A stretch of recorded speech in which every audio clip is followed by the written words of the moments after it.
Good morning সকলকে। আর আজকে আমি একটু বেশি হ্যাপি, কারণ আজকে সানডে। ঘুম থেকে উঠেই দেখি যে তুমুল বৃষ্টি শুরু হয়ে গেছে। এখন এত বৃষ্টি হচ্ছে, প্রত্যেক দিন বৃষ্টি, আর এই বৃষ্টিতে যেন আর ভালোই লাগছে না।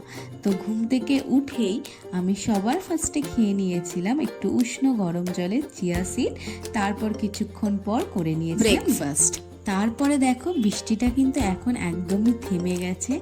আর বৃষ্টি থেমে যাওয়ার পর বাইরের পরিবেশটা কত সুন্দর লাগছে। সত্যি বৃষ্টির হয়ে যাওয়ার পর কিন্তু বাইরেটা খুব সুন্দর লাগে। তো কিছুক্ষণ বসলাম, মোবাইল দেখলাম, তারপরে চলে আসলাম রান্নাঘরে। আর দেখছি আজকে কিন্তু সানডের স্পেশাল লাঞ্চটা কিন্তু রেডি হচ্ছে। আর আজকে হচ্ছে চিকেন কষা, আর সাথে হচ্ছে আজকে সোস টপার ইলিশ মাছ। আজকে মা রান্না করেছিল ইলিশ মাছ ভাপা। দেখো কতটা টেস্টি হয়েছে। আর তাই জন্য কিন্তু তাড়াতাড়ি স্নান করে চলে এসেছি খেতে।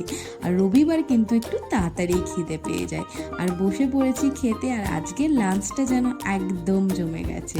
সবাই মিলে কিন্তু খুব সুন্দর করে লাঞ্চ করে একটুখানি ঘুমিয়ে নিয়েছিলাম। আর ঘুম থেকে উঠেই কিন্তু সবাই মিলে একসাথে খেয়ে নিয়েছিলাম আনারস।